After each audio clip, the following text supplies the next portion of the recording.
A retired judge says a recent Hawaii Supreme Court ruling could allow violent offenders to go free. Jen Beniza takes a look at how this happened and what's being done about it. You really got a logistical nightmare on your hands. Former First Circuit Court Judge Randall Lee tells me that a poorly written amendment to Hawaii state constitution decades ago could force the courts to release Hawaii's most dangerous criminals. So you're talking about the murders, the robberies with a weapon, you're talking about rapes or sex assaults. Prosecuting attorney Steve Alm says, make no mistake about it, this ruling puts the public at risk. It all started when a judge dismissed the murder case against Richard Obrero on Thursday. Obrero is accused of shooting 16-year-old Starsky Willie in self-defense after Willie and several other teens shot BB guns and broke into Obrero's home in November of 2019.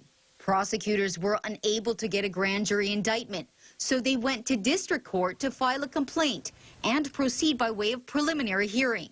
The courts ruled the case unlawful, saying it could only move forward with a grand jury indictment. Alm says the Hawaii Supreme Court's ruling is because of an obsolete 1905 statute that was overlooked when the Constitution was amended 40 years ago. He says his office has over 160 cases charged that way. Lee says this could lead to a flood of motions to dismiss serious offenders. They would have to be released unless they're indicted by a grand jury. And that's not an easy feat. It causes a problem logistically with the circuit court because they don't have enough panels in the grand jury. The prosecuting attorney says they'll do everything they can to keep defendants in jail while they seek grand jury indictments.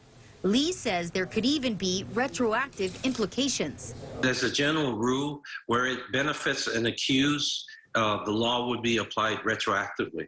So you could see people going back and challenging their conviction. The only way to fix the problem long term is for the legislature to amend the law. I think given the gravity of the situation, as outlined by the prosecutors, it's clear that there's definitely some next steps that have to happen. Hopefully there's something that can be done to make sure that the public is protected and make sure that whatever deficiencies were in the law from generations ago can be corrected. Alm adds that they will be asking the governor to call a special session. Jen Beniza, KH12 News, working for Hawaii.